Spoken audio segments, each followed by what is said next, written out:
Welcome to Seat Time, everybody, the off-road show that brings you all the results, news, and online shenanigans that make being online a good time. We'd like to say thank you to Fly Racing for their support of Seat Time. Please go check them out at flyracing.com. Welcome to Seat Time, everybody. So, episode 114, this fine Tuesday evening in Texas. It's interesting because we actually get to say that we don't have some of the craziest weather going on in the country right now. It sounds like the South and the Southeast have all kinds of snow. It's super, super cold. In the polar vortex, or whatever they're calling it, the Arctic blast has made its way more east and way more south than us here in Texas. So, congratulations to y'all. You guys get some of the suck, and we just get cold weather opposed to all the nasty. So I'm okay with that. I hope you guys are. But yeah, it's been interesting. So this past weekend, I got a chance to go play ride at the the Redneck Roundup property that's coming up for Toro in 2 weeks. Fantastic. There's a quick little teaser footage of that on my on the Seat Time Instagram account. You can go to Instagram and search for Seat Time, and it's on there. Definitely very cool. We're going to be announcing our first Pintful of Awesome winner, so thank you very much. We've got quite a few awesome tags using the hashtag Pintful of Awesome. We're going to be announcing that a little bit later in the show. And yeah, just thanks for everybody for doing that. It's fantastic. Lots of cool stuff going on there. Of course, this is Seat Time, the online show for the off-road enthusiast. If you like doing anything that has to do with a dirt bike that's probably more woods-based, and you might like enjoying a beer after the fact and then talking about how awesome you were, this is definitely the place for you to be. We appreciate you being with us here live this Tuesday evening. If you're not with us live, you can always find this archived on the site. We do upload everything to YouTube. And then, of course, if you just want to listen to the audio version, you could catch it as a podcast on Stitcher and iTunes. Through that, you just need to search for Seat Time, 2 words, make it super easy for you. This show would not be coming to you as smoothly, quote-unquote, as it does every Tuesday night without the fine help of some of our fantastic sponsors. This evening's show, as always, brought to you by Fly Racing and our good friends over at Fast Company. Really, really appreciate them for their support. Let's see. Remember, you can get Seat Time paraphernalia if you'd like to support Seat Time and help us pay some of the technology bills that goes along with us doing this. Seattime.bigcartel.com to bring that. So we have quite the star-studded show this evening. We're going to be bringing guys like Ryan Sipes to you, who's live right now on Skype, and then we're going to have Shane Watts a little bit later, and then Ivan Ramirez. So if everything goes smoothly, unlike it did for the very first 5 minutes, it could be one heck of a crazy show, and I think we're going to have a good time talking to all these guys. So, as I mentioned, Ryan Sipes is live with us right now. I have to ask, how is your evening going, kind sir? It's good, man. Doing a little bike work in the basement. It's too cold outside. I don't have heat in my garage, so I had to pull everything in the basement, but it's good. I washed the bike today outside. It's about 12 degrees, and before I could get the soap off it, it froze, but we got her inside and thawed out, so it's all good. Nice. Now, as I was saying, in Texas, the weather gets crazy all over the place. Typically, when we have our Toro Winter Series, we get a little bit more rain, so it's a tad bit muddier, and it's always cold. So say like right now for ourselves, it's like 20 degrees outside. Now, if I had a muddy race and I'm out there cleaning my bike, it sucks. Like I'm out there as quick as I can. Do you have any like tips or tricks that you use when it's super cold outside to wash your bike, or is it just kind of like spray it with some water and get back inside quick as you can? Wash it inside. Nice. I got a neighbor that's got a big shop and he's got a floor drain and everything. I try to get the big stuff off, take it inside, and wash it in there. Try not to spray mud all over. But that's about the only way you can. Because today I didn't have that. For the 50-degree garage, I had the 12-degree outside, and it was very fun. Yeah, no, well, I need to find a friend with a very large shop, apparently, and that way I can wash my bike inside, because that sucks when you feel like you have to get waterproofed up and super, super layered just to wash your bike for 10 minutes. It's like, oh my gosh, it's so horrible. But, I'm a lowly sucker. I'm a vet rider now. In the A class, it's horrible, but it is what it is. I try to make it happen. So What kind of other stuff have you been up to? I do obviously want to touch on a lot of the stuff that's kind of been going on that you kind of talked about when you were on Pit Pass, and when some of the stuff that you've talked about, like with Racer Productions and GNCC and stuff like that. But besides just, I guess, the normal race things that you've been up to, what has occupied Ryan Sipes, for the past couple of months since you've been retired, or retired from motocross, supercross, I should say?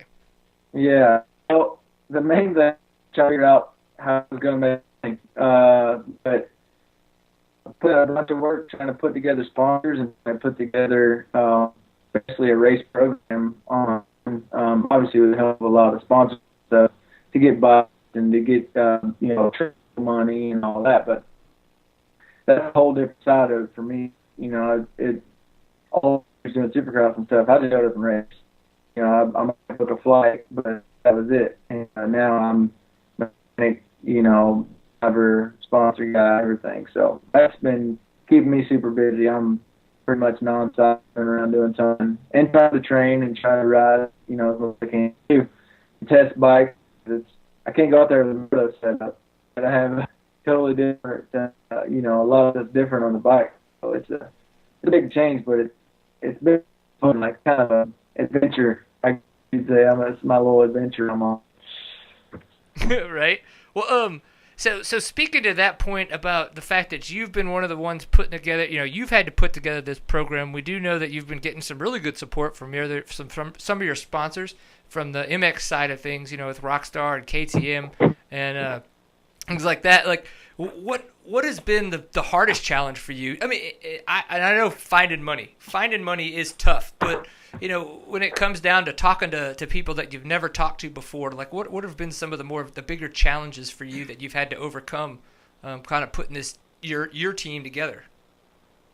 It's not bad, to be honest, getting a hold of the right guy, because you know how the industry is. A lot of guys are cool guys, and you call them or you email them. It's like, I don't have an answer, so I'm just not going to respond. Or the answer is no, I'm just not going to respond.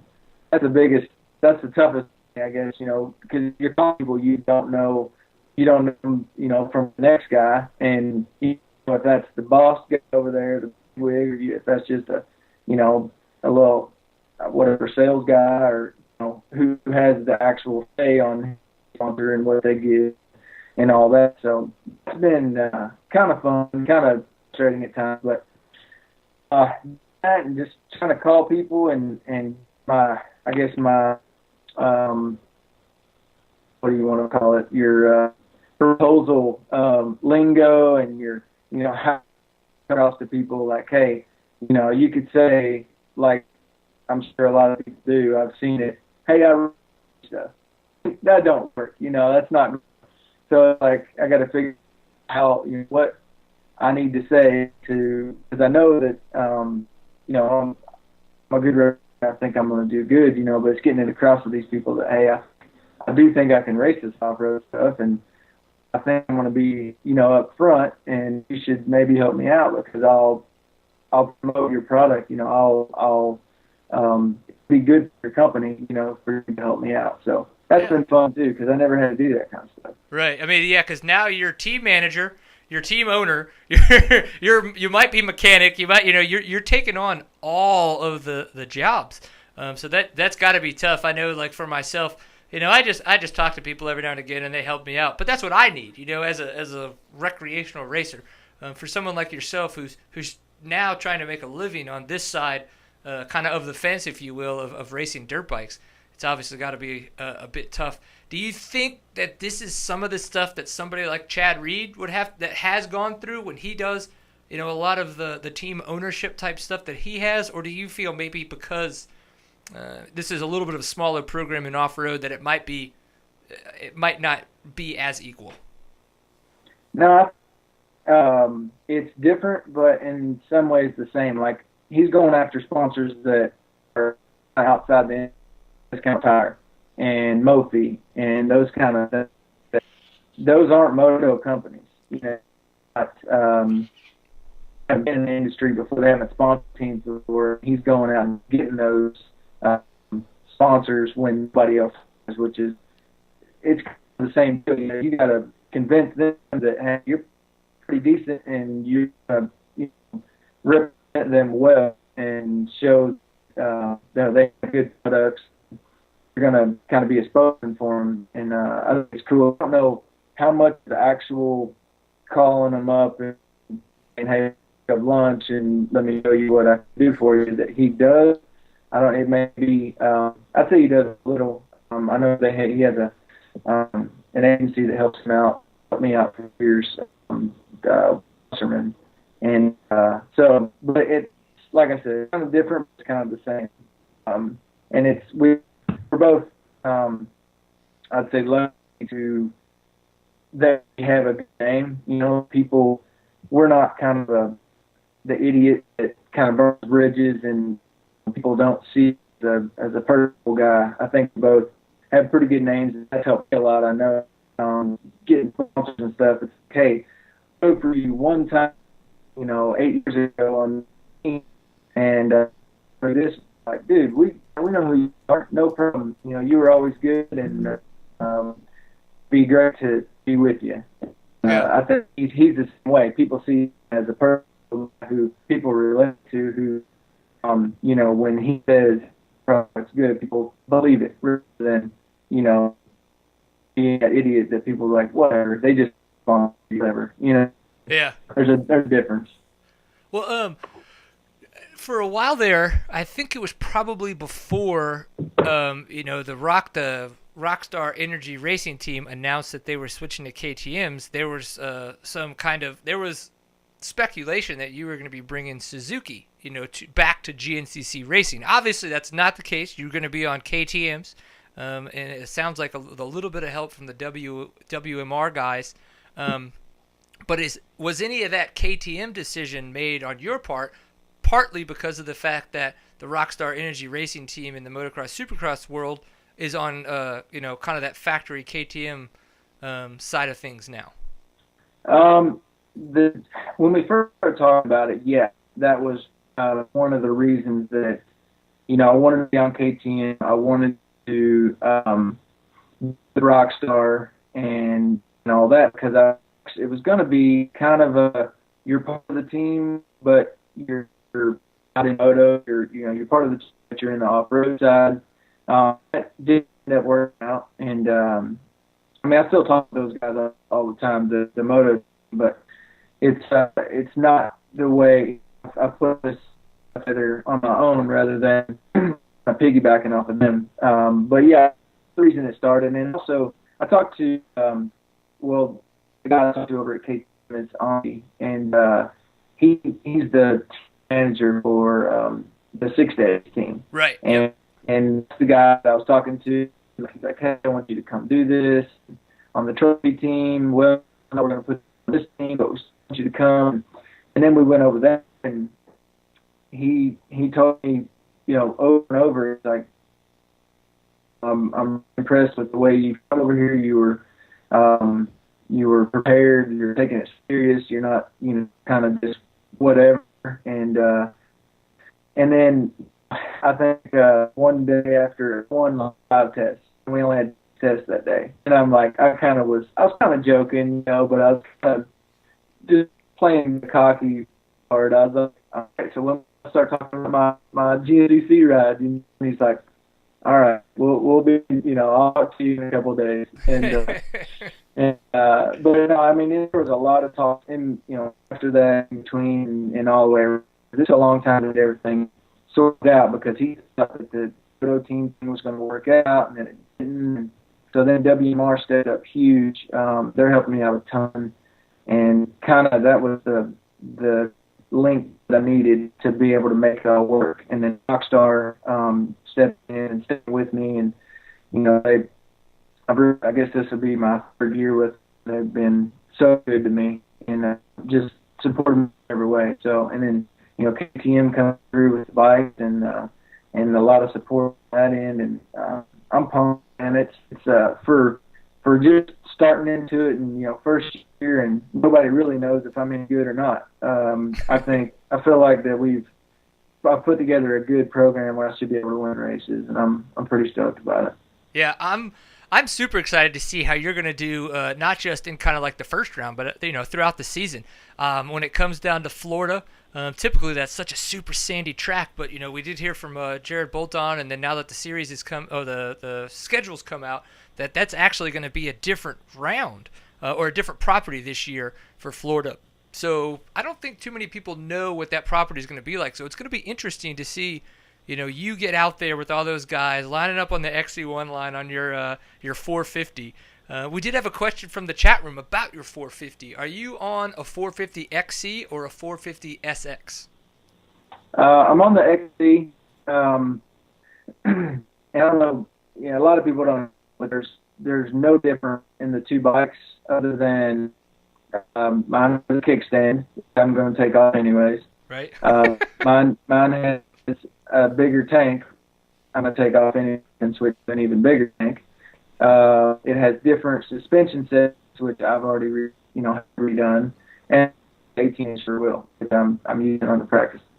So it's virtually the same bike. It's a good bike, but it's just things that they've taken and called XC and put on that stuff that the guy to go race.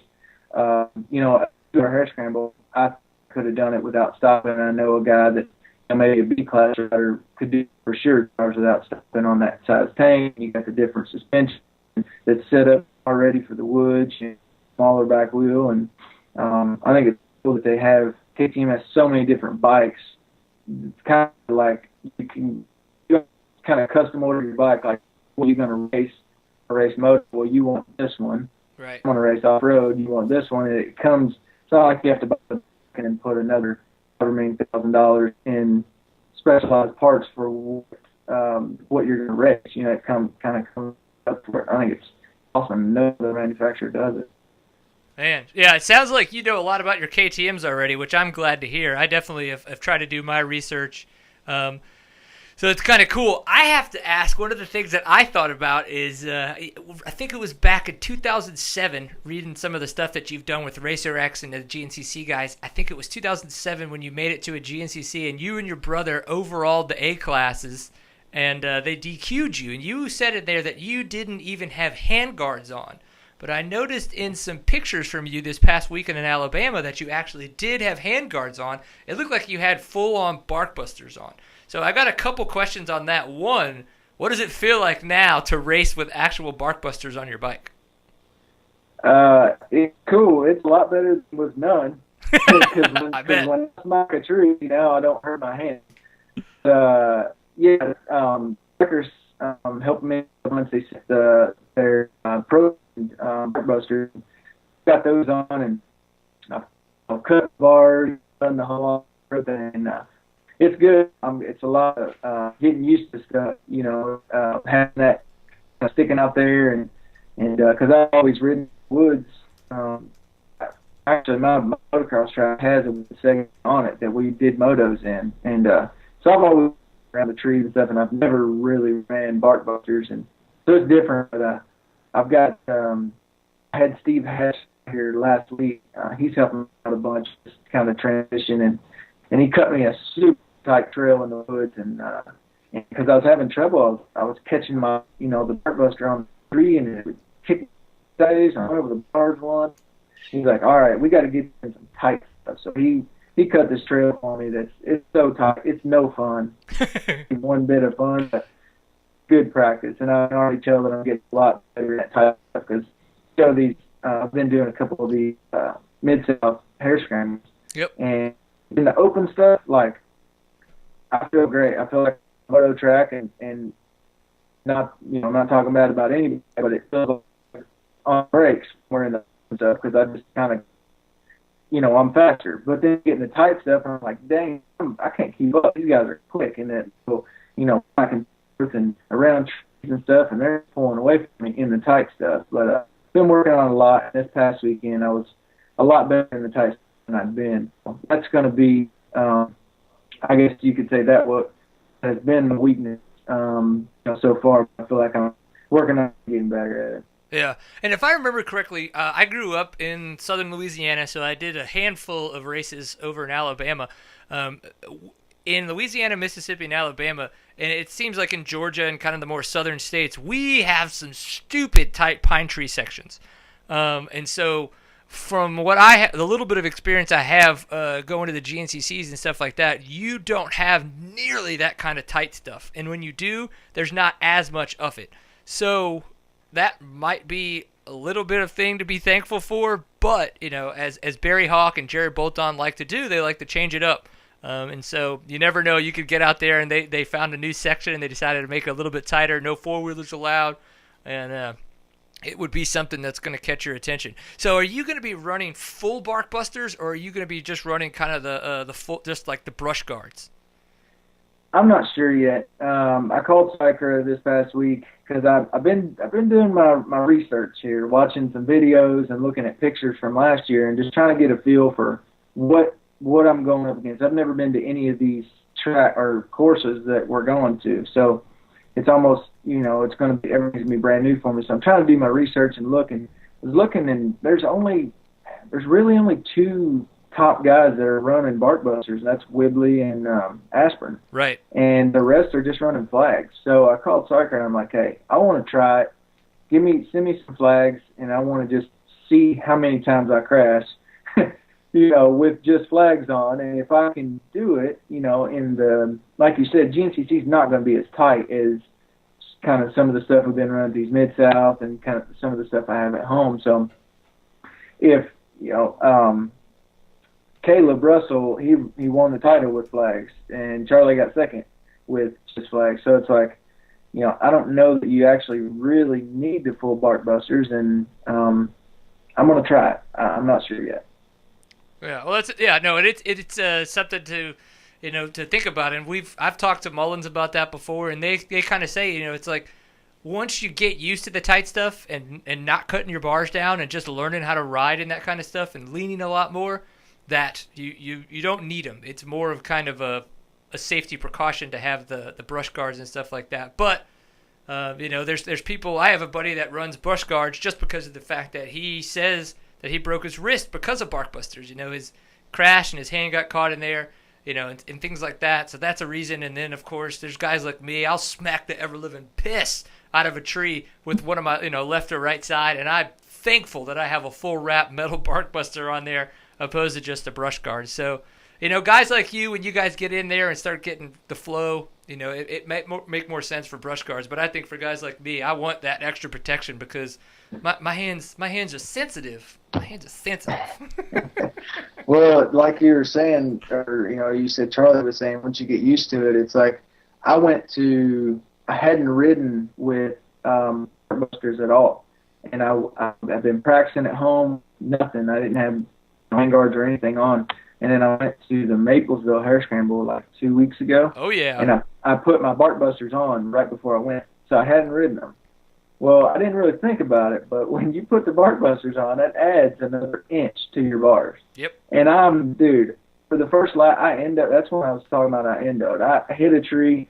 Actually, Jason Thomas was right behind me, and he went by just laughing and screaming. And so I hit one, hit another one, endoed over the sand. I was like, this is the end. I was up over the bars, like just doing a handstand on my bars, and seemed like I was up there forever. I'm like, this is gonna hurt. I want to be free, get hurt, and I landed on the softest pile of sand. And I was like, sweet. That was lucky. But yeah, I guess it's whatever you used to. We got Bolton in the chat room giving Maplesville shit, saying that ain't tight at all, and he's saying definitely bring your bark busters to Big Buck. So it sounds like they're gonna that he is specifically making single track to make your life a living hell, and hopefully more of the other riders out there. So that could be good for you guys, or good for us to watch. Yeah, bring it on. I like it. So I've got some notes and stuff like that. I just want to know, so far, have you found any big differences on the training that you've been doing now, for your body and for your bike and for riding, that you would be doing different from what you had done for motocross? Well, like at this time in the year, I'd still be doing just super high heart rate sprint, threshold stuff. And for Supercross, because that's what you're doing. You're just sprinting the whole time. And I'm not doing that now for a GNCC. I mean, there's going to be times when you need to sprint, but at the same time, a sprint in a GNCC, your heart rate's not near going to be what it is on a Supercross track. Okay. So that part's different. And just, I guess, the length of or how many hours a day I'm training is different, because Supercross, you ride in the 250 class, you ride for 13 minutes. 450 class, you ride for 17 or 18 minutes. So it's like, it's different from going out there for 3 hours. So that's changed a lot. Steve has been helping me out a bunch on that too. But the riding part, I mean, I guess it is different, because normally I'm in California and the weather's nice and you got tracks everywhere. And now it's 6 degrees outside right now. And I'm going to ride tomorrow on my frozen tundra of a trail that I cut today. So that's all different. But at the same time, my riding, I still work on the same kind of things, the little things, the little bike skills that I've always done doing moto. And it's just I'm doing it in the woods on frozen ground instead of at a track. Yeah. Well, cool. Well, it's good to know that the training really doesn't change too much. We did have a really good conversation last week with Coach Seiji, Andrew Short, and Jason Anderson's trainer. And it was really neat to hear a lot of aspects from him about training, what he's doing with those guys, how they use their heart rate monitors, how even he was thinking it'd be good for a lot of guys to bring a type of CrossFit type training into their regimen, just because of how good it is for just real world life doing, if you will. Another question that came in from the chat room from Zach from Innovation Off-Road. Good question. Since you're on a KTM, are you running the 20 millimeter clamps or the kind of the more offset, the 22.5 millimeter clamps? Well, can you ask him a question? I can try. Ask him whatever stock is. Whatever stock is. Right. Yeah. I believe it's 20. So okay. it's the 2.5 millimeter difference. And apparently that, all the pros in Texas run that stuff, and a lot of the other pros, apparently that 2.5 millimeter difference makes a hell of a big difference. So you might want to see about trying it, if you find a way to get into some of the aftermarket parts a little bit, because apparently they're pretty bad A. So I know when I rode factory KTM in 07 or 08, 09, we had 5 different offset clamps that and they do make a difference. I guess right now I'm just kind of trying to get used to what I got, and like I said, I don't know what a GNCC is going to be like. I don't know how fast, how tight, how rough, whatever, so I'm going to go there and on something that I'm comfortable with and see how it goes. If I need to make a change, then I will. But it's all new to me, so right. I'm going to go there with what I got. Okay, we just got the verification from Zach. So 22 is stock, so I had it backwards. 22 is stock, and 20.5 is aftermarket. So there you go. Yeah, that's something I guess to look into if for some reason you feel like maybe you're not getting, not stable enough in the turns and all that kinds of stuff. That's where a lot of people say it makes a big difference for them is when you're turning them. So well, it sounds like maybe at Big Buck I need to throw on the 20.5. Yeah, it sounds like Bolton's going to be there with his video camera trying to be like, you should have got the 20.5, buddy. Yeah. Awesome. Well, cool, man. We'll definitely really appreciate your time and you coming on the show tonight. Do you have any kind of wrap up? Maybe, I don't know, maybe you even have a rap that you've been working on. But it's any kind of other big things that have just, that you're really looking forward to off-road or whatever that just got on your mind, or just people to thank, where people can find out about all the information going on? Yeah, I mean, I got a ton of people to thank. Like I said, everybody's stepped up huge, and I feel like I got a lot of good people behind me. And sorry, I'm going to read it off the list. I don't have it memorized yet. But KTM first, Rockstar Energy, WMR, MSR, Liat, Aero Helmets, Dragon, Spectro, Dunlop, FMF, Cycra, Nihilo Concepts, Air Group, Radiant Logistics, Spider Graphics, Sunstar, Guts Racing, TRS Suspension, Garnet, Recluse, TN Design Works, Super B Batteries, Flex Bars, Steve Hatch Racing, IMS, DT1, XL, FPS, Scalper, ARC, Hammerhead, and Odie, and my wife for supporting me in this. my mom and dad for helping out. Everybody's pitching in, and it's pretty awesome that I'm able to still race and do what I love, riding dirt bikes. So, and thanks to you guys for calling. I always enjoy doing an interview and being able to talk about this stuff. I breathe it, eat it, live it. So. Yeah, that's interesting. What is Air Group? What are you guys doing with the Air Group Radiant guys? I noticed you mentioned logistics specifically. So what kind of partnership do you guys have going on? Well, I've been buddies with Ted Campbell and Colby over there for a long time. We've shipped bikes through them, and I ship my engines through them and everything. But they've just come on helping me out with my shipping and stuff. And they're anybody who calls them up, their prices are so much better than some of the other ways you can ship things. It's crazy to do it, but they're helping me out a bunch, and I always know that I don't have to worry about it. They're my engine's going to get there, get back, my bike's going to show up in one piece, and they've been awesome to me. Nice. Well, that's cool. Yeah, no, it's good to hear that because I know that they've stepped up. They've got Ryder Lafferty on their team this year with Nick Farringer. So it's going to be cool that they're kind of coupled, and they're going to have the Husky factory services.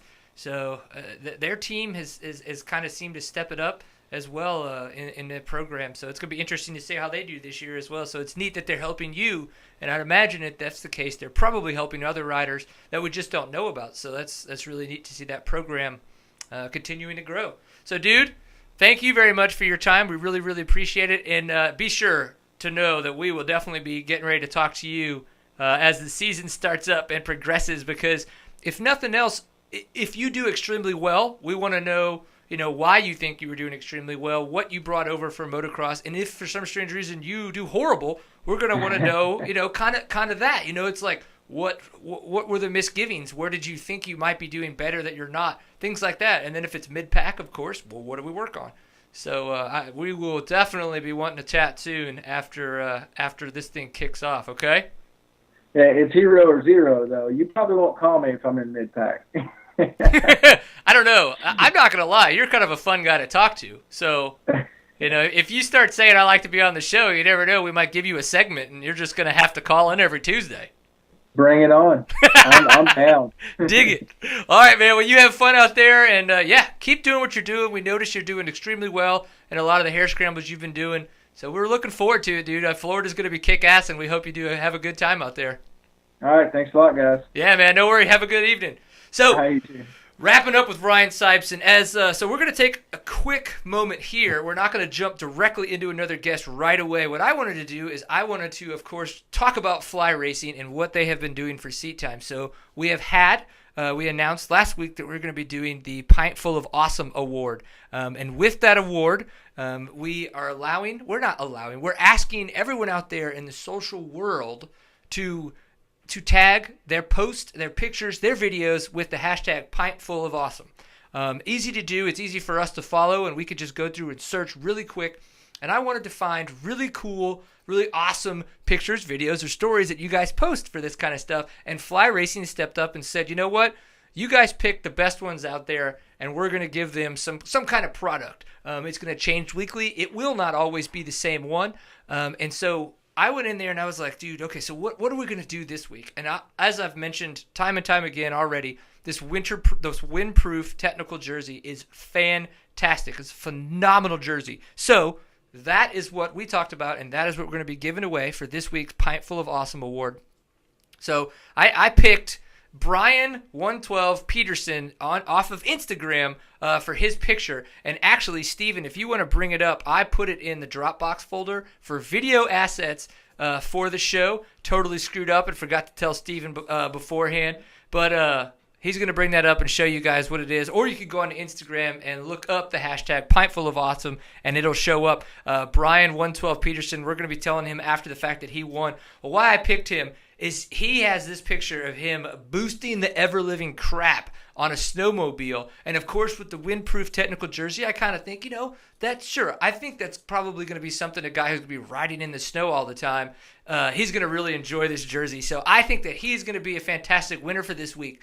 One of the things I also want to mention, though, is this isn't just a one-and-gun kind of award. It doesn't just happen once. It's going to happen weekly. And the more submissions we get, the longer we can continue to go with this. Obviously, if only 1 or 2 pictures a week, we don't need to waste Fly Racing's time with that kind of stuff. So weekly, you guys can go ahead and tag all your pictures, all your stories, and all of your videos on any social platform with a tag of Pintful of Awesome. And I'm going to check them out, and I'm going to pick a new winner. We've seen some really good stuff, so really appreciate that. You guys keep those coming. Of course, we could not be doing this without our main huge sponsor that's been with us from the get-go, Fly Racing. You can go check them out at flyracing.com. I have talked out a lot about the windproof technical jersey. One thing I do want to mention that I don't know if many people know about is their socks. Sounds kind of dumb, but what you can do is you can go and check it out. What they did is they partnered up with Sock Guy. Sock Guy is a huge sock company in the mountain bike community and kind of in the bicycle community, and they are awesome socks. These socks that they partnered up with the Sock Guy to make, fantastic. So they have a thin, a thick, and a cold weather. They all work awesome. I used to have to buy a whole nother brand that made stuff just because of the fact that nobody else made a really good, thin summer sock. Well, Fly Racing has them now, and you can get them either off their site, through any online retailer, or your local shop. You can just go in and say, I want one of each of all the socks that Fly Racing makes, and you can get them there. So please go check them out. flyracing.com and check it out. Next is going to be Shane Watts, so that way Steven can get him signed up on Skype and make it happen and stuff. Then Justin, you look awesome in this picture, by the way, here in the chat room. Definitely appreciate that. For those of you who don't know, we do have the chat room, tlk.io/seattime. Yeah, Jode, I just want to say you do look quite awesome, my man. That's good. So, yes, for those of you out there, you're a handful. Whatever.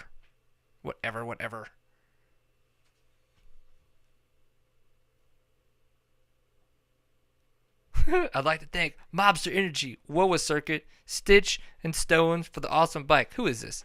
Oh, it's Dale, of course. Dale would actually like to thank all of his beer sponsors for creating such an awesome, fantastic figure that he has. I think that's probably the best way to look at it, is such a great figure for him to have. So, Justin, you look fantastic in your picture, buddy. Keep it going. I don't know, gallon of awesomeness? Maybe. It could just be a couple pintfuls of awesome. So, yeah, whatever, Bolt On. Get out of here. You do like words, don't you? So, apparently we're trying to connect to Watts, and he's probably like, working on quality control or something. Who knows? Who knows with that guy, right? Well, one of the things that's I noticed that came up this past weekend is we had the Burnt Gin Hair Scramble. So that came up this past weekend. Charlie Mullins getting the win. We had Russell Bobbitt in second, Stuart Baylor Jr. in third, and then Grant Baylor in fourth. It looked like from the video that Bolt On had put together that Grant actually came out with the whole shot. Everybody kind of made their passes and moved on and stuff like that. But yeah, Charlie Mullins coming away with the win. Bobbitt actually quite close. I think about 30 seconds behind Mullins there at the finish, and Stuart Baylor Jr. coming in a little bit behind Bobbitt. One thing that I thought was interesting, that Bobbitt was still on a KTM and not a Husky yet. Now, obviously, Andrew DeLong's got his Husky. Jacob Argybright's got his. We know Mike Brown's got his because of the fact that he's down in Australia getting ready to race that bad boy. And then, so no Husky yet for Bobbitt.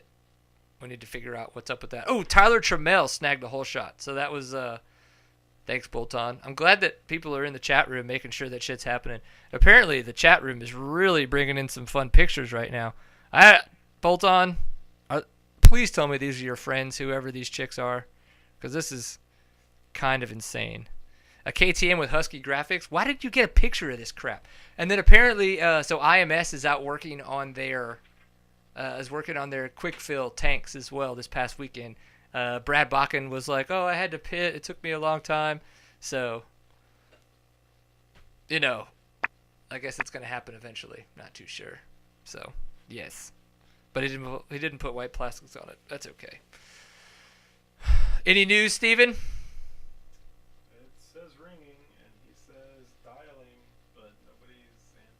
Nobody's picking up, huh? You gotta love technology when the fact that people don't know what the hell's going on. Oh, man. We're going to try one more time. So, with that, we had, so Charlie Mullins getting the win. It's good to see. I talked to him a little bit about it, and he said he felt great. He said he's feeling a lot stronger than he was even feeling last year, and he did come out swinging last year, too, as he got into the National Enduros, got that championship, all kinds of fun stuff there. It's good to see Russell Bobbitt doing so well in the hare scrambles. Now, he is definitely a tight single-track racer. He does fantastic in the Enduros, and he does really, really well. In the tight, twisty stuff. So for him to get second at the Burt Gin, it's not a huge surprise. It's just neat to see the fact that he was in between, say, guys like Mullins and Baylor. With Baylor, doing so well, I think that goes to say he says he had I don't know if he got a broken finger before the race or during the race, but he said he's telling me about a broken finger that he had, so that was a little tough for him to race through. But third place, at a hare scramble when you're racing guys like Mullins and Bobbitt is a pretty good place to wind up. So yeah, interesting. And then of course Bobbitt on a 4-stroke, which I think is interesting because of the fact that Bobbitt's such a 2-stroke rider. But if he's going to be riding, like a 350 Husky this year at the National Enduros and at, say some GNCCs that he's supposed to be doing and some OMAs, that could be really interesting as well. I'm looking forward to that. So I hear Skype ringing in my ear. We can only hope that means that Watsy's coming on. You there? Roger, Roger. Got you loud and clear. Can you see me? We can't see you, but we can hear you, and that's good enough sometimes for us. I don't know. I'm not very good with this technical stuff. I need my missus. She's the guru. She's the one who knows how to push all your buttons, huh, buddy? And she pushes them well, too. She pushes them hard? Yeah. She maneuvers them around and puts them just in the right position to take full advantage of it. Good man, or good woman, I guess I should say. I'm good on her, right? Well, all right. As I like to say, there we go. Hey, there we go. You look pretty. I am sexy. Hey! All right, Damn, so we got dog. Shane Watts finally online, ready to go for seat time. So Shane Watts, you released a shit ton of information today in the GNCC Tuesday Toolbox. Sounds like you're going to come back racing. You've got a ride and rive type program where it's a ready to race program. You've got a full privateer ride thing going on for all your dirt-wise schools, and now you've got your web series. That's a shit ton of stuff that you guys have to release. Mate, I think you need to get off the drink, off the bottle, and do a little bit more research and figure out what the names of our programs are. It's called the ready to race. Ready to race, bitch. All the way. Ready to race. Full factory. What was the other ones we're doing? Oh, I don't know. I just came up with a bunch of words, apparently. Yeah. So you tell me. What did I do? I hit the wrong thing.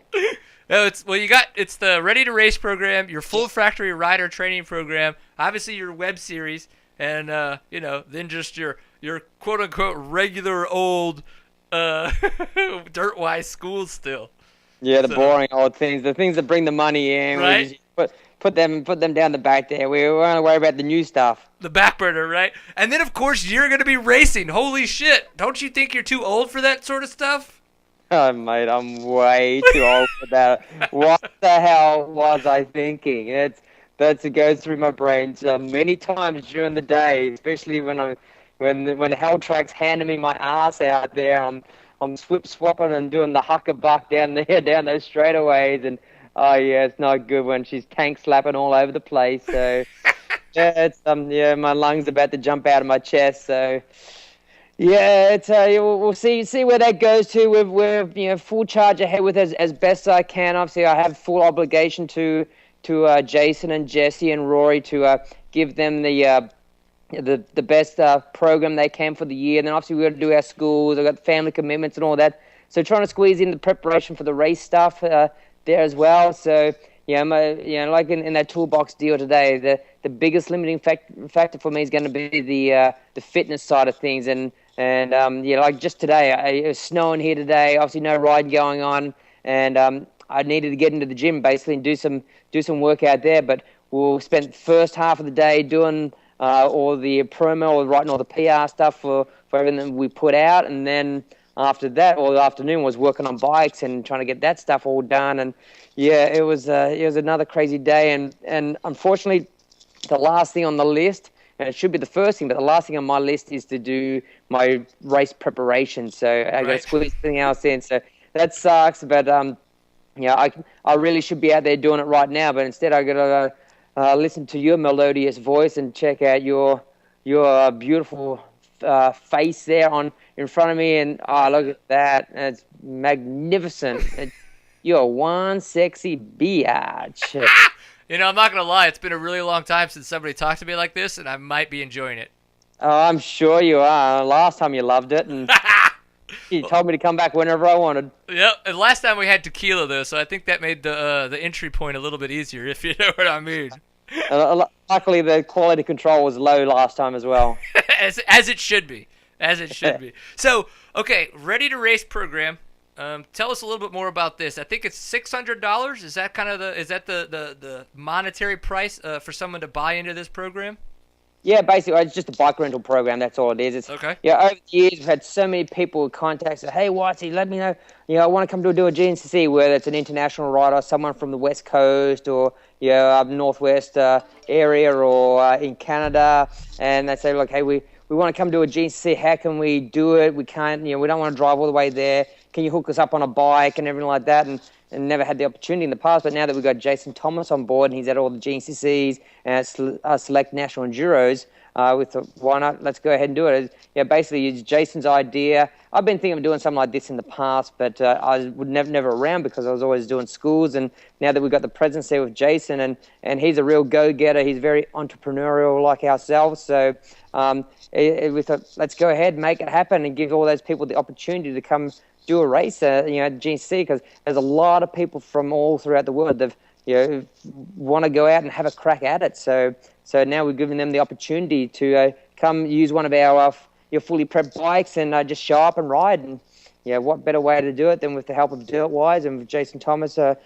Point you through all the steps of the process there, and it's been a really long journey to make it happen, and a little bit of expense involved in that, but we've seen the really good return so far, not so much in monetary, but more so in the enjoyment of having people sign up and they're all stoked about it, and we're really looking forward to letting people live out their dreams, so to speak, and it's cross another thing off the bucket list that they probably never would have had the chance to do. So to bring pleasure to those riders and those enthusiasts, that's really what Dirtwise is so much about, whether it's the schools or Ready to Race or full factory training, all that stuff, or even just the Getting Dirtwise web series we've got going now. We just want to make it entertaining. We want to make it a fun time to be involved with dirt bikes, not just on the bike out there riding, but experiencing all the different things that it can bring. Because I always say at the riding schools that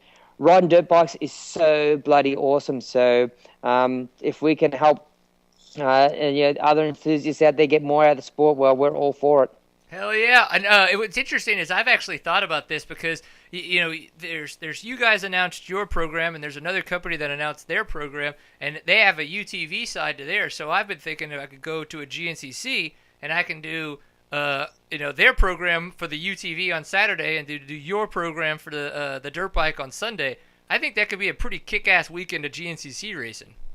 Well, you might have to beat us off for that one, because we actually, myself and Jason were talking about it today. Go, how awesome would that be for us to go get in that UTV and go out and thrash it around? And so, we were thinking about maybe going out and doing that UTV. Depends on what the price is. That would be a great thing for our getting a Dirtwise web series thing for us to go out, maybe wear a couple of hammer cams in there, maybe roll that thing a couple of times, and then turn it back in. That'd be cool, so classic. So we might have to hit those guys up, and geez, because of the following and the number of views that we get through our web series, it's gone off the hook today. It's been out of control, but maybe we can trade out with those guys on. They can give us a free ride in that thing, and we'll go ahead and give them a good promo through our Dirtwise web series there, so we might even have to get it for free, or at least that's what we're going to hit them up for. So we'll see what it is, and we'll definitely try not to do too much damage to the machine. But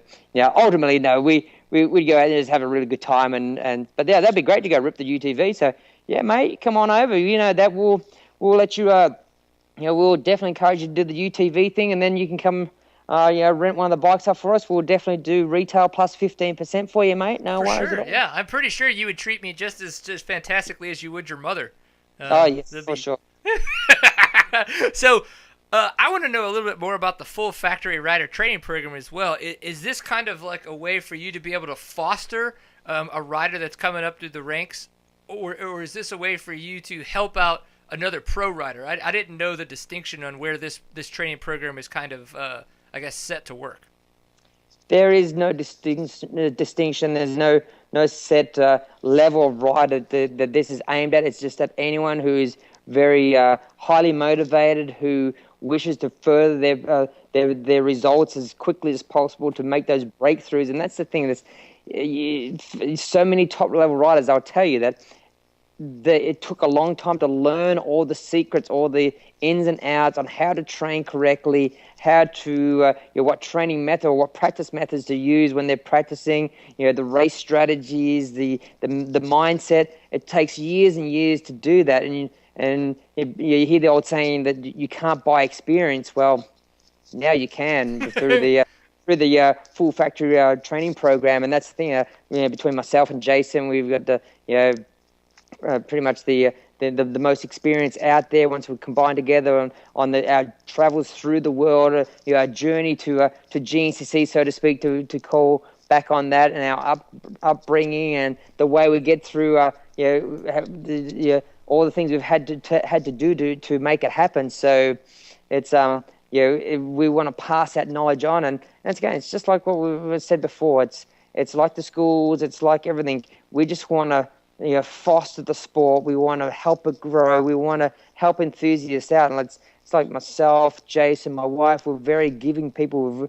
We want to help people. We don't want to take from people. We want to give back. And that's maybe a bit of a fault of ours, is that we're too willing to help everyone. And I know we've all been bit on the butt by that in the past. But because people took advantage of us because of that. But you just got to dust yourself off and get up and get going again, and keep charging forward and believe that people are good people out there, and we just try and keep giving back, and that's what this is about, is to give back and help those riders out that really want to fast track their learning. And bloody thing, I'm putting the wrong buttons here. There we go. People that want to make the most out of their racing, and we can help them out, and that's what this is about. The one-on-one training sessions, the sit down before the races. All right, let's talk about strategy, goals, mindset, getting the correct preparation. It's the full package on what a pro level rider would do once they've spent all those years of trying to get to there. So if anything, it's applicable to the pro level rider, but maybe more so to that guy who's in the B class, A class, who wants to get through, but to the next level, but they've plateaued and they don't know what those secrets are that those pro level riders have been able to figure out over through years of heartache and pain, and we can provide all that info in 10 minutes, if you know what I mean. Yeah, no, and believe me, if I was doing the GNCCs and I was trying to become, if I was just trying to be able to move up and find that way to focus and become a little bit better rider, this kind of a program would be something that I would be jumping all over. Luckily, I've come to the realization that I suck, that I live in Texas, and it's just not going to go much further in life as much of as racing goes, and I'm just going to keep having fun with it. So now that I've made that realization, I'm totally in a much better place. So what bike are you going to be racing, and are you going to be in the XC1 class? I'll probably be plus 40, something like that. I am 41 now, so I'll go old man, or maybe I'll try and squeak into the plus 50 class in the morning race or something like that. So oh, come on. If you're doing this, you better be in the XC1 class, damn it. Yeah, and on a 125. Well, yeah, but we're uncertain at the moment. I'll be riding two-stroke. I got a 250 at the moment. Jason's got his 125. I've been ripping that, and then actually got a 200 showing up from the guys at Fun Mart who are helping us out this year. That's showing up. It's supposed to be here today, but Tim, he's I don't know whether he's drunk or whether he's hungover or a bit of both. But anyhow, he forgot to put the bike on the truck, and so it's not here. But no, actually Tim was out of the country, so it got missed. The guys at the workshop there, they missed put my bike on the truck, so it'll be here next week. So I'll have that full range to choose from. But I've ridden the other bikes, and I keep leaning back towards the 200. I'm struggling with my fitness, so to speak, and more so my arm strength and the fatigue I'm getting. And the 250s are too much power for me. It's a beast of a machine. It is, and so the 200 is the good compromise between the 125, which is nice and light and flickable, but doesn't quite have the power. But the 200 is the same weight, but has that old man lazy riding torque that I need, and I can get away with it not having the precise clutch actuation abilities because of my wrist injuries and just old age and being soft and fat and lazy and my ass dragging on the ground.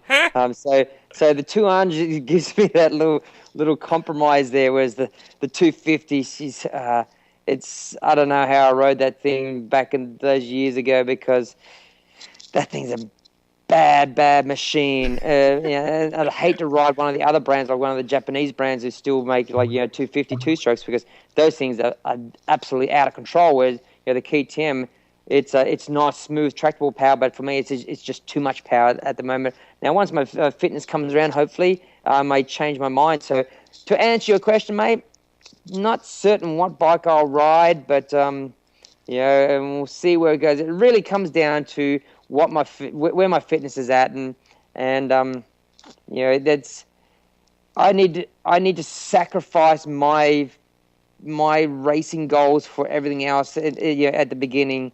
And so I just try and squeeze the fitness training in, and it's snowing here at the moment. Plan is to go out tomorrow and go thrash it, awesome. See how that ends up, and keep it going. So we're full steam ahead, charging for Florida, and we'll see where it comes as we get close to it and that. But hopefully it's a XE1 all the way with either 200 or 250, and I'll be flapping off the back like a flagging tornado, mate.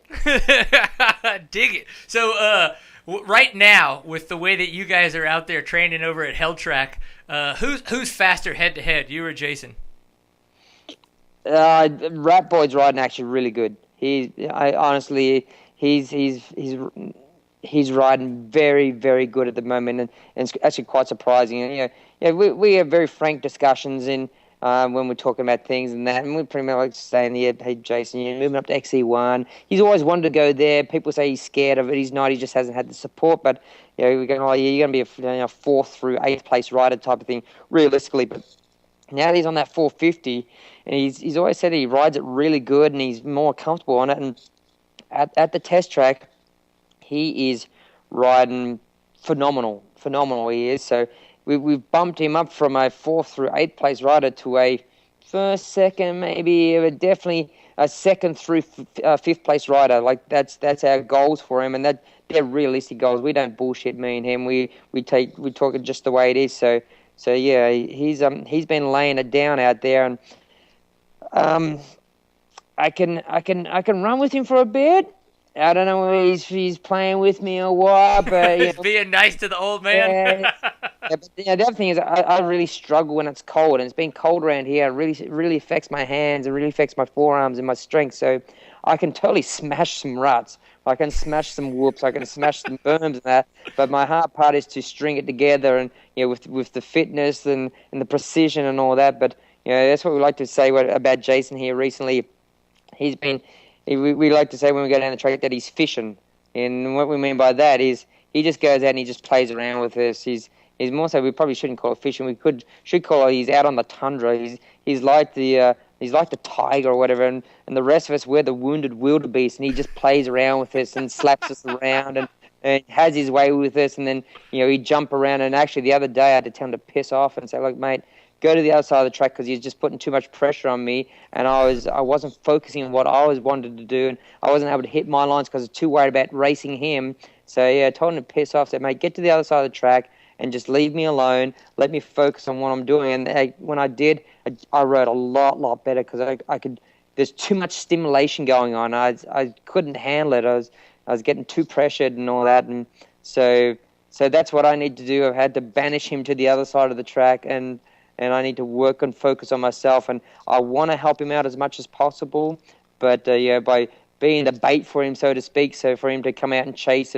But at the end of the day, he needs to be able to do it himself, and he certainly does. He has the motivation and the desire to go out and get a great result, and so he's a top 5 guy right now, and a lot of people are going to be debating that. But tell you now, he's very, very impressive on that 450, and can't wait for the season to come and have him run up front, and hopefully I'll be right there with him. And if not, even I'll be yelling at him and get his skinny white ass out of the way with his bad boy club tattoo on his ass cheek. Say, get out of the way, bad boy. Come through. Old man's coming through. If nothing else, you'll be able to line up next to him, and that you guys could be together when you start, right? Yeah, exactly. At least I'll be leading the race, or at least I'll be winning the race, so equal with everyone else. And at the start, that's the thing. And so even if worst comes to worst, and the fitness isn't there, and I get to line up on XC1, the front row there. Maybe I can just do what Baylor always jokes about this. Last year when he's coming back from his wrist injury, I'd see him at the last couple of races when he started riding again. He goes, "So what are you doing, mate? Why are you riding?" He goes, "I don't know, my wrist is all screwed up." I said, "You shouldn't be riding. You're a bonehead, mate. You need to let it rest. Get better for 2014. Come out and swing it then." He goes, "Oh, well, either way, I'm just going to go out and I'm going to do a Wattsy. I'm just going to go out and smash it for 2 laps, and then I'm going to fade to the back." And say, "Right, no worries, mate. Sounds good." So I might have to just do a Wattsy. I might have to do my whole trademark from a couple of years ago, and just let it all hang out for a lap or two until my ass starts dragging in the chain, and I'll slowly, graciously fade to the back of the pack. Well, if you're going to pull a Wattsy, hopefully you could actually hold it out for 2 laps. That's if nothing else. We'll see, right? Yeah. Okay, so when did Rory Mead become a part of your program for 2014? Because I didn't really hear about that until I saw the press release this morning. Yeah, Rory's been part of our program the whole way through. We've just been keeping it, I wouldn't say low-key, but we don't have a graphics kit yet. We don't, and all the other different things. We're still trying to pull the last bit of our program together. We've pretty much got everything together. We just need to get all our stuff to here now and that. So, Rory's actually in New Zealand at the moment, and he doesn't come back until next week or the week after. He gets back here on the 8th of February, 6th of February, somewhere around there. He'll get down to our house on the 10th, and that's when we'll do our photo shoot and do the press release and all that other junk associated with that. So that's when the official word will get out. But no, Rory's been a part of our whole program and the plan for it the whole way through, because ultimately our goal with Rory is he's actually going to step back to XC2, and he's going to ride XC2 next year, and or this, whatever it is, whatever year we are in. And our goal for him is he's just going to go there and smash it. I mean, come on, that's pretty much a no-brainer. Barring injury, there's really no reason why he probably shouldn't win every single race of XC2, and that's what he needs to do. He had a tough year in 2013, and financially and confidence-wise, and he proved he can run up front and in XC1, but there's no support for him. So we put him back, and he looks like he's going to, all indications are that he's just going to go out and clean up, and that's what our goal is for him. And hopefully that comes to fruition there, and gets him back on his feet financially, gets his confidence back, builds his stock up, and his value in his stock, and then the goal is then to punt him on the next year back into XC1 and build his program, build our program, or maybe even if he gets called up to the big league with one of the factory teams, so be it. We're not here to hold him back from that. We want him to get as much as possible and to further his career. So that's the goal with him. But having said that, though, we don't want to leave out our third rider, Jesse Grom. I was just about to ask. So you guys are making a kind of a whole multi-season, multi-series push here with Jesse Grom going to be there for the National Enduros, right? Yep, correct.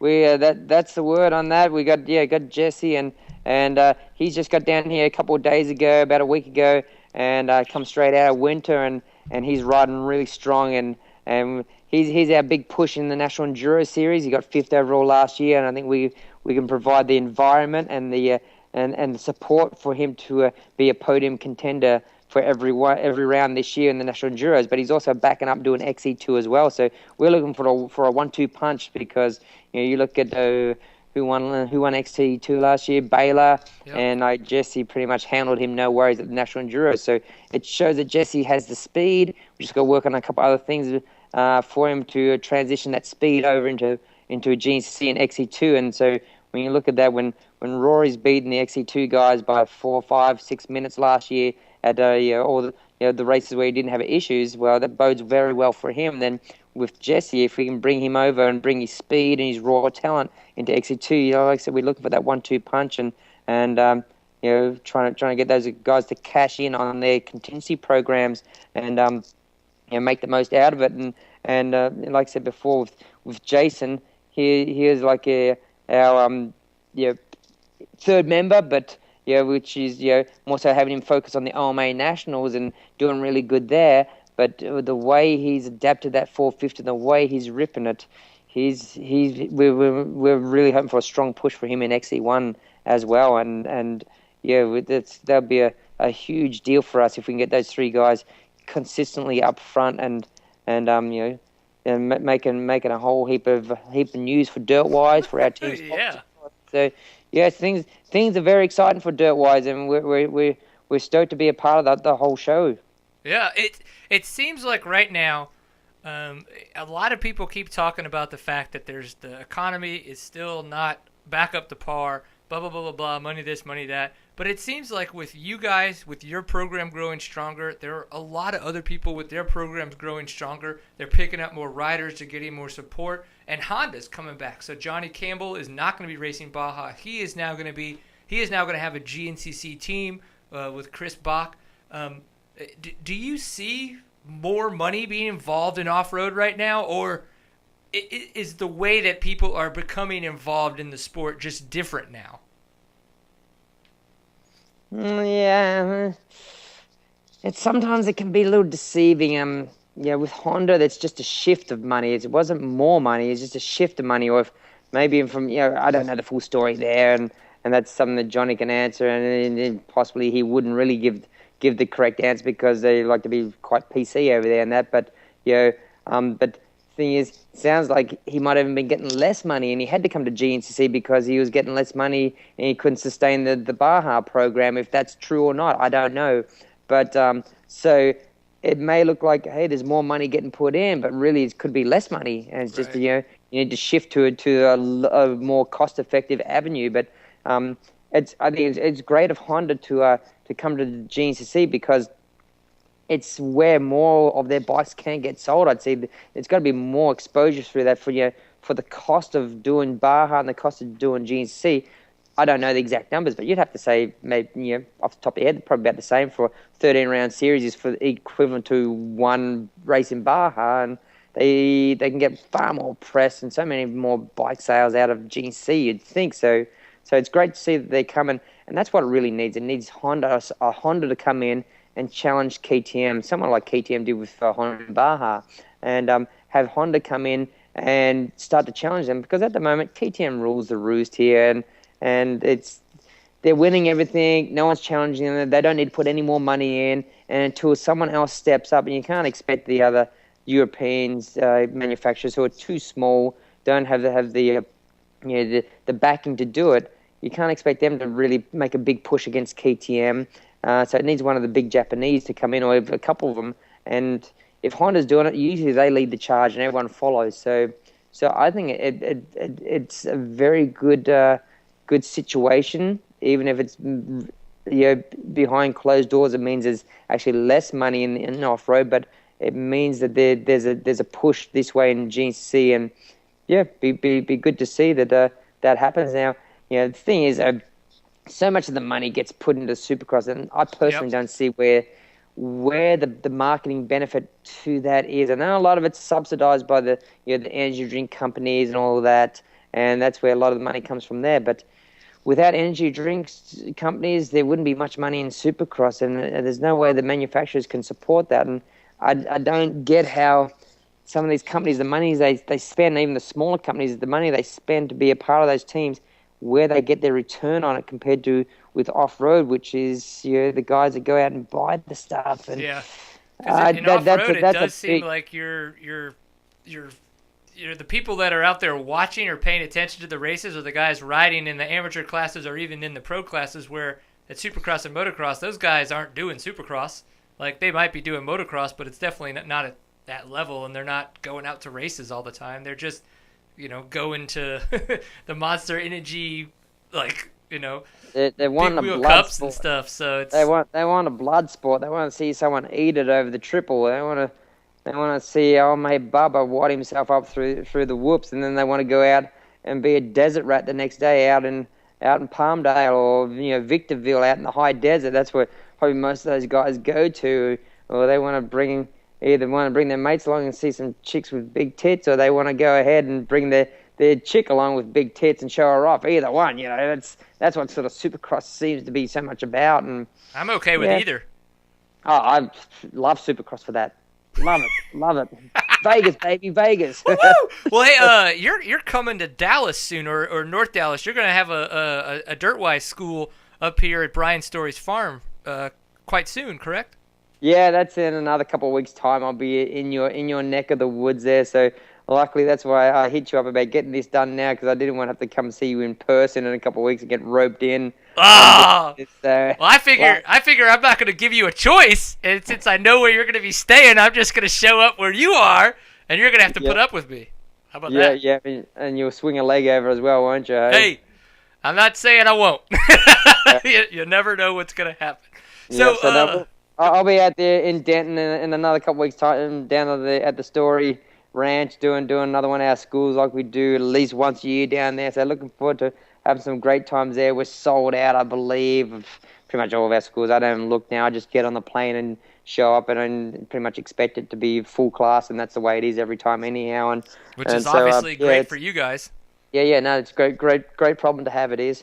So, I'll be down there, and maybe might check you out, but it's Supercross weekend, so Dallas Supercross weekend it is, so that's what we're doing Friday, Saturday. But I'd love to come hit the Supercross and see some of those big doubles in the tight shirts out there and that. But no, after school's done, I got to rip to the airport, because I'll fly over to Atlanta that night and then jump in a rent-a-car, and then we've got that 8-hour team race down in Alabama the next day.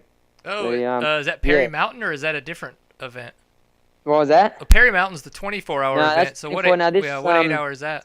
Oh, matey, I forget the guy's name. He's probably watching. He's going to give me a hard time. But Phoenix City is where it's at, just across the border from Georgia into Alabama, and it's 8-hour team race. So we'll have our 3 riders down there ripping it, and a couple other really strong teams apparently. So it'll be a great hit out for the GNCC. But I believe I've got to get myself signed up for Ironman. Go 8 hours. Hell yeah! I'm signed up for it now. Whether I can go 8 hours or not, I talked to my missus. I probably can't even go 8 minutes. So I know. That's on the track, mate. On the track. Right? Yeah. No. We don't need to talk about that anyway, because we all know in our hearts you can go for as long as you want to. So, and that's all you need to worry about. Totally missed what you said there. You're breaking up, mate. That's okay. It probably wasn't nearly as funny as it was in my head once I said it, so we'll just leave it as is. So, are we going to see you at a couple National Enduros as well? Yeah, I'm riding the first one for sure. Yeah, I love National Enduros. They're so much fun, and if I was just to pick one race series, to do not at a high level, but as an enjoyment factor type deal, I'd do National Enduro, because it's 70 miles of awesome single track, and it's just, for me, I just treat it as a fast trail ride. I just get out there and I just ride. I don't go for victory. I just go out and ride about 85, 90%. Don't tag any trees. Just nice and smooth all the way through, and just like out there having a heap of mates around, and you just go ripping through the trees, and that's what I love about National Enduro. So I wish I could do all the series, and again, not for any kind of result. Apart from the only result I want is to have pleasure, and that's what they do. It's they're such an enjoyable ride, such great trails. Love them. Awesome. Well, I'm going to be doing the Concho Enduro, and we're going to have a couple friends come in town from the Northeast. It's going to be a ton of fun. I'm looking forward to that as well. I really enjoy the National Enduros. So, Shane, we really appreciate your time. You coming and bringing down some of the information, obviously, that you put out today.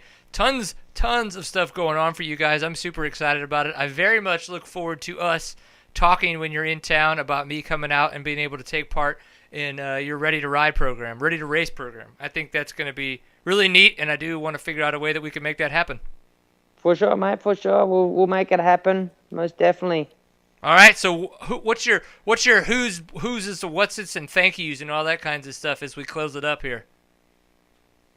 It's a thank you to everyone. It's everyone out there that's made Dirt Wise so successful, and it's not even about what we think for what people have done for Dirt Wise. I'm just thankful that people out there riding dirt bikes, because riding dirt bikes is so bloody awesome, and it's such a greater passion to have. It's a lifelong passion. So if someone rides a dirt bike, they're pretty cool to me. So dig it. I want to thank them. I want to thank them for finding the love there and finding the passion there for riding dirt bikes, and hopefully they stick with it for the rest of their life, because it's hard to find something to replace it. Right. Well, cool, man. Well, we really appreciate you taking the time to come here and talk with us. Good luck with everything, and we look forward to seeing you. What is that, March 2nd? Racing there at the National Enduro in South Carolina, right?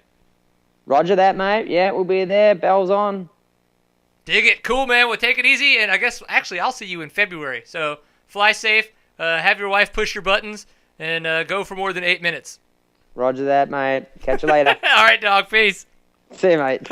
Awesome. So you can't not have fun talking to Shane Watts. So obviously very, very appreciative for him for being on the show. It's so much fun to talk to that guy, and I will go and find a way to bother him in the next couple weeks when he's in town. That's going to be a good time. So as we kind of transfer over, we're going to try to see if Ivan Ramirez is still ready to chat with us. We did go a little bit longer than what we told him, so if he's got the time still, we're going to be able to talk with him. He says that he's good to go, so we'll try to call him up here. As we do that, I have to say thank you very much to a huge supporter of Seat Time, and that's the guys from Fast Company. Guys like Shane Watts, guys like myself, guys like Destry Abbott, we've got Louise Fordsley, all kinds of awesome, fantastic riders out there are taking advantage of some of the fantastic products that these guys put out there. I now have one of the Torque spoke wrenches, and with that wrench, I can actually true and tighten my wheels correctly. I'm super excited to kind of test this and get this product going. One of the other products that I have been testing for a long time now, since early last year, is the Flex bars. Playing around with those a lot. I can't tell you how much those have helped. I had surgery, for those of you who don't know, on my shoulder in April, huge reconstructive surgery, and now I can ride. I don't have any shoulder pain, any of the craziness that was going on before. Obviously, a part of that has to do with the surgery, but I think a big part as well is as I was recovering, I was able to take advantage of the fact that these Flex bars make riding so much easier for me. Take out a lot of the vibration, don't get near the arm pump that I used to get, not as near the bad as the hand cramps. I do have little vagina hands, so unfortunately I still do get blisters, but that has been one of the other great aspects that people talk about when they talk about the fact that they have gone to Flex bars, is that they get fantastically less blisters. So if any of that sounds like you might be interested or you want to learn more about those guys, fastco.com is where you can check them out, FASSTCO.com, and from there, just check it out. Look at the products. If you have any questions, you can go to contact us and contact those guys. If you're in the chat room, we know that Jason Parsons has been in the chat room. You can ask him questions there. They're very, very easy to talk to. They help you up. They will get you set up ergonomically as well, which is fantastic. I love working with those guys, and I know you will as well. So please go check them out. Thank you, Fast Company, for your support of Seat Time. They're fantastic people. Yes. So as we go to our third guest for this evening, it is a little bit longer episode than normal, but there's so many great people to talk to right now as the seasons are getting ready to start, and for those like Ivan Ramirez, who the season just started. So, Ivan Ramirez, welcome to your first time on Seat Time. How is your evening going? What's up? Good. A little tired and sore already, but everything's good. Awesome. So, you got your first National Hare and Hound win this past weekend. Just take us through a little bit of that, because I know that from the pictures and from the videos, it just seemed like you were, over the moon and super emotional and just super, super excited, to be able to get that first win. Yeah, it was good. We put a lot of time on testing on the new bike, and then I was able to get the whole shot, and you start from there. Rode smart and just keep it on two wheels, and it was actually pretty tough. We started, and then the first 8 miles were kind of open, and then it was super tight and windy and rocky. So I got a huge arm pump there, and I just kind of cruising and just rode kind of slow, and then it was a little bit open after that, and everything went good. My bike worked really good, and I was happy just to finish on first for the first time, and I was kind of emotional because beginning of last year I got Bell's palsy on my face, so all my left side of my face got numb for 2 months and didn't react, and that's when Kurt was helping me, and he said after 2 months he's like, well, you want to come and lead with me and train, and I can help you. I'm like, yeah, for sure, that'll be awesome. And so I still remember when we used to go out on road bike rides, and I used to have to wear goggles while my road bike ride because I wasn't able to blink with my left eye, and all those memories just I was remembering at the finish line, and so it was cool. Yeah. It was good. Well, it's tough sometimes to still think and talk about Kurt and stuff like that. Obviously, it's horrible what happened, but everybody's got great stories, and we shared a lot of those and celebrated a lot of the stories that people had about Kurt Caselli. In the sense of just the very positive side of everything, do you have a great Kurt Caselli story that that you could share with us? Just kind of showcasing how great that man was, and one of the great ways that he helped you. There's so many stories that I have. It was a wonderful time that we have every day. I was able to just wake up and get breakfast with him and go out and train and ride and train and that. It was pretty fun. But I mean, most of the time we have a lot of fun. And just his personality, he was always able to smile all the time, even when things were tough and were kind of bad. He was able to make a smile and happy, and I still have a memory that it was so funny. We went to the go-karts and we were racing, and we passed some girl, and then I passed her, and Kurt was behind the girl. And then, for some reason, the girl blew up the turn and went underneath the rail, and they stopped the complete race, and I couldn't stop laughing, and his boyfriend was ahead of me, and he was all pissed off, and Kurt was he's dying to laugh. So it was cool. I mean, I have so many memories and good stories, and it's been tough all these past months, but that's all we have, just memories, and we're able to remember and have fun and share it, so it's cool. Right. No, absolutely. And I think that was our big part, was that we really wanted to make sure that we showcased all the great joys that people were able to have with Kurt Caselli, and just to make sure that we showcase that kind of stuff. So I know it's tough, so we just really appreciate you, even though it's a quick short story, that it's one that you were able to share with us. So how did your training go this winter? What were some of the things that you focused on? I want to know what it takes for a guy like you, who's been working on National Hare and Hound for so long, and things like desert racing. How do you focus in on going and trying to get a win at a National Hare and Hound? There's a lot of things. First of all, you gotta sacrifice a lot. For me, it's a little bit harder because I'm away from family and my dad and parents and sisters and girlfriend and friends, because I used to live in Ensenada, Mexico, and now I'm still here in Palmdale, and it's a little bit far, so but you gotta be really dedicate and just put your effort. This is like what I love to do and what I enjoy and what I'm happy doing it. So it was good. I still can't even think I won the first national, and for sure brought some confidence for the next one. And I just been putting a lot of work on my bike and at the gym and cycling. So yeah, it's good. Nice. Well, were you on the older carbureted 450, or are you on one of the newer EFI versions now? I was racing the carburetor bike last year, and so we switched for the EFI bike for this year now. Okay. And that was a little bit hard, in the beginning, just trying to get used to, it was a different bike, different motor, and how it feel, different feeling. But I mean, it's actually like really good, the motor. I'm surprised how fast it is and how good the bike handles. So we've been putting a lot of work on suspension and testing suspension and going out the desert and just see what it does. It's cool. I enjoy a lot. Just putting time on a bike and trying to make things better. So yeah, have you guys had a chance to do much testing on your side with the air shock or any of the air forks on the WP side of suspension?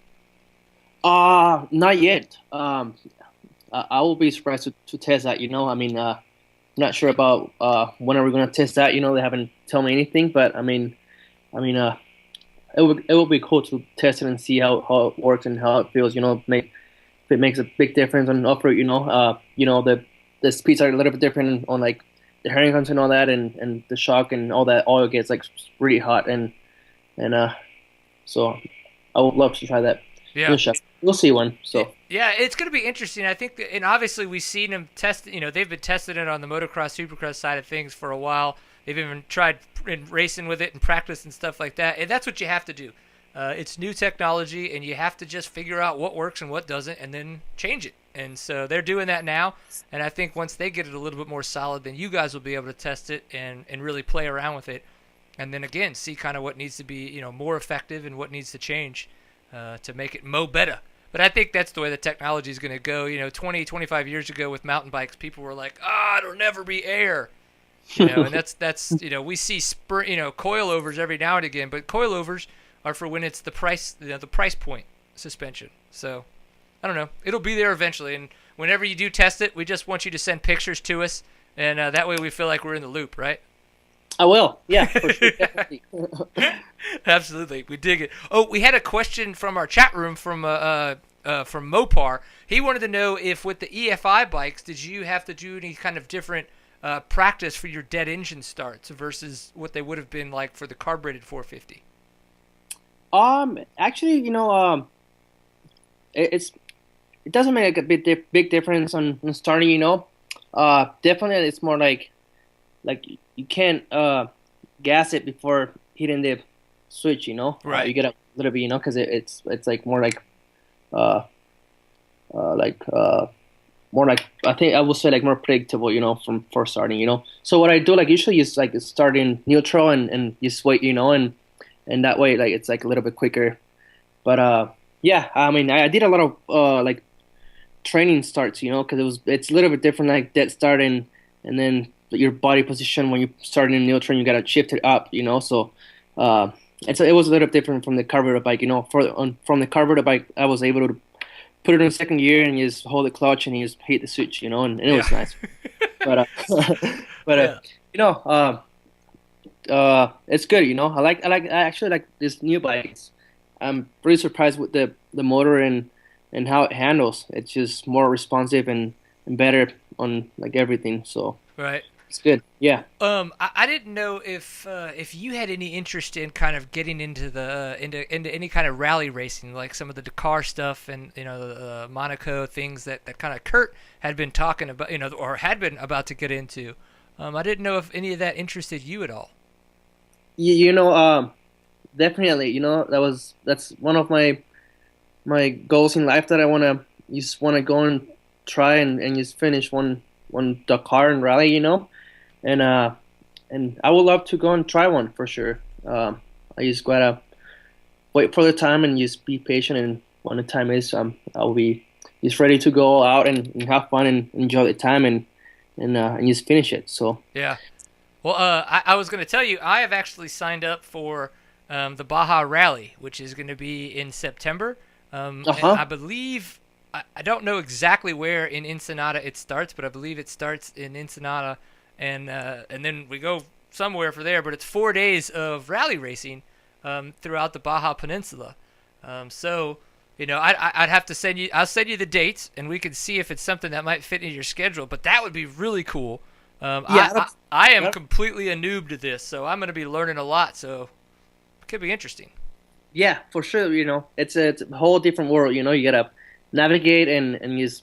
I mean, you don't get to pre-run and know the sections and all that. So you gotta really put attention about the terrain and looking at the rule book. It's kind of like I feel like it's driving in Texas. You gotta look at the text and then drive up and look ahead. Yeah. Yeah, but, that's actually an interesting way to put it. But yeah, I mean, I remember when I grew up racing enduros, so at that point you have to look at your odometer a lot, and obviously with ICOs, they helped out a lot to kind of tell you if you're riding ahead, if you're riding late. But at the same time, when you're just going off of a wristwatch and an odometer, that shit was tough. So I can only imagine now I'm going to have a wristwatch, an odometer, and a GPS, and a road book, a route book. Like, it's going to be a lot of shit to deal with. So I'm going to go do, there's a rally school that goes on in Nevada, and they invited me to come out there and take, to take their like 3-day course. So I'm going to go do that to try to at least, we could do as much knowledge or as much training off the internet as possible. But when you get out there and do it and have somebody, really showing you hands-on how to get better, I think that's the way that's really going to, to prep somebody like myself who's a decent rider, who's an expert, quote-unquote, A-rider, but has no Baja experience or no rally experience. So it should be it's pretty interesting. And it's always good when you go with somebody that knows, and already been there before you and it's able to like just show you and help you out. So, I mean, it's cool, and pretty much like I think like a lot of the rally is just more like navigation and thinking and you just know like what you're gonna do, where you're gonna go, and that's like the main thing, So yeah. Well, so for a guy like me who the most desert racing that I've done is definitely West Texas. I mean there's sand, there's elevation, there's rocks. So I kind of want to say it's like a mini hare and hound or maybe a mini desert style kind of race. But what are some of the things that I should really start to pay attention to for kind of making that transition to what will be, full on racing in the desert? It's a little bit different, you gotta be patient and you just think, and be smart, it's a little bit different when you go like in higher speeds. I mean, like in desert we go like the speeds are a little bit different, and a lot faster. Yeah, a lot faster, and I mean, and I was thinking about that the other day when we were testing up, because we have a tracker about like how fast I was going like through whoops and like high speed and all that, and so I was like, how fast I was going, and I asked the suspension guy, and he's like, well, 85 miles on the whoops, and I'm like, oh wow, that's like what if like I just swap there or something, and like when you're riding, you don't even feel the speed or the risk, you're just like focusing and riding, and that's one of the things that you forget when you're riding, because I mean you pretty much like you're like 100% focused on what you're doing. So yeah, I mean it's just patient and especially for a rally, it'll be long and down there and tired and different terrains and so yeah. Interesting. I don't think that I will wind up going 85 miles an hour over any whoops. And if I do, I promise you it will be by accident. The throttle will have stuck, and I will have not jumped off the bike yet. Yeah. But it's good to know that at least there's guys like you out there that have the balls to do it and not even notice. Yeah, well, I mean, that's when the bike is working really good, really well, and suspension is pretty good, and that brings a lot of confidence, going fast and you just feel comfortable with suspension and the bike, and you kind of know what when you hit a bump or a rock or something, how the bike is going to react. So right, and it takes a little while, but that's actually what I enjoy a lot is be testing and see what the bike's gonna do. You know, the bike has like 1,000 reactions, and like sometimes you're like, oh shit, oh it did this, and then oh next time it does something different. You know, Right. and it's cool. You know, it's fun. So Neat. I enjoy it a lot. Well, besides obviously you following the Hare and Hound schedule this year, what else is on your plate? Like I know last year you did the ISDE, so I figure you're probably going to want to be doing the ISDE again for for being on Team Mexico. You know, what other kind of plans do you guys have for 2014? Well, we're still waiting on the green light for Baja. You know, Right. We still don't know if we're going or no, but I mean. Definitely wanna race Baja again and just dedicate the races for Kurt, you know, and that would be like really good for me. So I mean, I would like to do that, and if not, you know, I mean, I'll be more focused on herring counts and I really want to go to 6 days again, which it'll be in Argentina this year, and it's the week before the 1,000. So Oh I mean, man, yeah. So if that's we close. Yeah. yeah, it's close, you know. So I mean, if we do Baja, I'm not gonna go to 6 days. But if we don't do it, I would like to go to 6 days and just have fun and enjoy. You know, 6 days is pretty good, nice, like super nice event. A lot of like fast riders and you know, special tests are like cool, and you know, you get to meet a lot of riders from around the world and try different food and meet people. So that's what I like from 6 days and just even like the organization, how organized the people are and it's just cool, you know, different stuff. So well, if you head to 6 days this year, you know you might have to meet me in person. yeah, for sure. Yeah, definitely. You know, now I kind of see how you look. You know, now next time I see you, I'm gonna be like, oh, this is sit time guy. That's the guy. Don't worry, you don't have to act that excited when we actually meet. It's nowhere near as special as you might think it is. But if nothing else, yeah, for sure we'll have to meet. And when you get done racing, we'll have a beer, talk about all the awesomeness that just went down.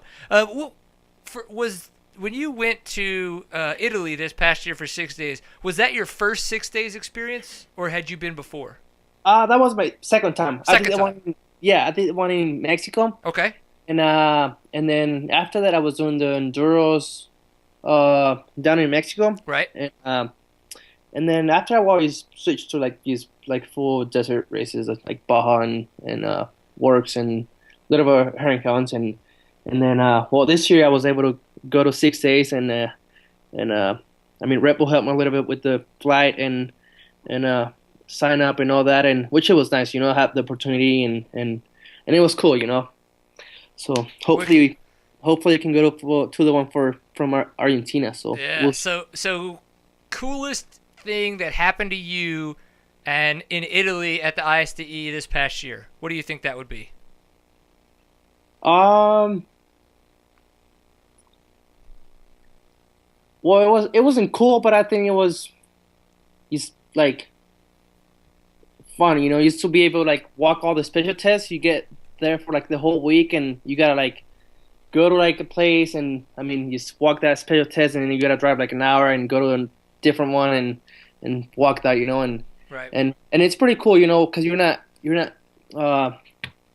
supposed to write the special test, so you gotta walk it and kind of like remember on your mind and just race like that, you know, which is a little bit different, you know. So it's cool, and I really like the food from there. You know, it was like they said it was like everything was organic because it was everything was from the island. Oh, okay, yeah. Yeah, so the fish was like super fresh then, huh? Yeah, fresh, like pasta and pizza was unbelievable. Like I ate so much pasta the whole week and pizza. I was in love. I wanted to bring the pizza home, but I don't know if I could do that. Yeah, I don't know. Yeah, the TSA would have had a field day about that. You know, you can't bring pizza. Are you crazy? Yeah. Very cool, man. Well, okay. Well, good luck with National Hare and Hound. You've got that one win under your belt. Obviously, you're gonna that confidence that's going with that, doing 85 miles an hour in the whoops. Sounds like you're ready to kick some ass. And we got some good footage of you. It looked like Bo Cottonen did in his little video. So good luck with all that, man. Good luck with everything else. And we definitely really appreciate you coming on the show tonight and just telling us a little bit about, what you've been up to and how everything went for you. Thank you very much. Yeah, thank you guys for having me in the show, and hopefully I can be more here, and hope to bring some more wins, hopefully, and yeah, well, and maybe I will meet you in Argentina. We'll see. Yeah, you might. It might be one of those situations where you go, "Oh God, that's the seat time guy," and you just walk the other way. Yeah. I don't know. I might just have to stalk you though, so we'll see. Okay. Awesome, dude. Well, have a good night. Have fun over there in California, and we'll definitely be talking with you soon. All right. Sounds good. Okay, thank All you. right, take it easy, man. Peace. Bye. See you later. All right, so Ivan Ramirez, wrapping that up really quick. We have definitely had a fantastic show this evening. We have been on call for about an hour and 45 minutes. Obviously, way longer than we typically go, but that's okay. When you have this many fantastic guests to have on the show that are willing to come on and talk about what's going on in their lives that we are so enthralled with, I think it's fantastic, and I'm so very thankful that these guys, were able to do that, and we were able to chat with all these kinds of fun people. So I had a couple more random bit that I saw as we were kind of bringing things in and getting ready for the show, is that Husqvarna posted a picture of a bunch of boxes that had Husqvarna on the side of it. And it makes me believe that the Huskies are in the States. So that's either a picture of those motorcycles in the States, or that's a picture of a bunch of boxes on the way to the States. I'm not too sure how that's working. But if nothing else, we do know that those bikes are going to be coming out soon to the dealers. Brian Story from SMS Racing is trying to become a Husky dealer right now. The process is tougher than just becoming a KTM dealer, and it is different. If you are a KTM dealer, it does not automatically make you a Husky dealer. So he's kind of going through that. So we're hoping that we'll have some hands-on stuff, whatever that is, pictures, videos, chat, whatever, some Huskies soon as he gets some at his shop, if he does become a Husky dealer. If not, hopefully we'll just reach out to somebody else who does get those, because we'd love to kind of, go over there, check them out, see them in person. It'll be wicked, wicked cool. So I'm so glad that those guys they're in the States and they're coming through. I also noticed that the KTM bicycles are now being distributed in the States. Very excited to see that. I am trying to see if I could put together some kind of demo here in Texas with the distributor, so that we could get some people here in Texas to just see those bikes, try them out, and guys like myself who are very, very into mountain biking on the side would love to test some of their bikes, just to see what they're like. They're awesome in Europe. People really, really seem to like them, so I wonder what they would be like here in the States. It'd be kind of cool. So great time talking to Ryan Sipes. Sounds like he's going to have a fantastic 2014. Shane Watts has got a ton of stuff going on this year. It's going to be crazy trying to keep up with all of that. I hope that his wife is ready for Crazy Town, because it sounds like it's going to be batshit nuts. Ivan Ramirez sounds super confident with that great win. I know that he probably put a lot of that up for Kurt being up there watching over him and helping him along. So it's just been a great time talking to all these guys. Super, super excited for all of them. And of course, this has been Seat Time. So an hour and 45 minutes of a hell of a pint full of awesome. You guys can find us. Seattime.co is the website where we archive all this information. You can go to YouTube and you can find us on YouTube. Subscribe there so you can be updated. Just remember, you can hit the gear, which is your settings, and you can say that you want to be emailed when we upload a video. So that when we upload a video and it's public, it'll automatically email you and tell you that you don't have to wait for us to actually post it. And then Stitcher and iTunes, of course. So with that, you can then subscribe to us on Stitcher or on iTunes, and you can easily be updated when we update the podcast if you would like to listen in. Great for if you're driving to races, things like that on the weekend, maybe working on your bikes in the shop. So if you don't just follow us there, you can, of course, we're on Facebook, so facebook.com/seattime. Twitter, twitter.com/seattime_CEO. Change it up a little bit for that username. And then, of course, we are on Instagram. It's just Seat Time there, one word. So remember that we do have the Pint Full of Awesome Award still going on. Remember, always tag every picture you put up with a Pint Full of Awesome. Your chances are just going to be that much greater to win some fantastic prizes. So again, I'm going to hit up, Brian112 Peterson, to let him know that he is our winner this week, so he can get in touch with Fly Racing to get his windproof technical jersey. Great times there. So we really appreciate Fly Racing and Fast Company for being fantastic supporters of Seat Time. Please go check them out at their websites. And yeah, I think that's it for episode 114. It has been a great time. Big thanks to Steven for sitting behind the board for a little bit longer than normal so we could go through this great episode for you guys. We'll see you next Tuesday. We are going to have Johnny Campbell on for sure, so he's going to talk about coming in to the GNCCs and racing there. And it looks like we've been talking to a couple other guests. I'm not going to tell you who just yet. They're going to come on, and not only are they going to tell us about stuff new, but they're going to tell us about stuff old as well. So it'll be fun. Big thanks to everybody. Always enjoy a pint full of awesome, and we'll see you guys next Tuesday, 8 p.m. Central Standard Time. Peace.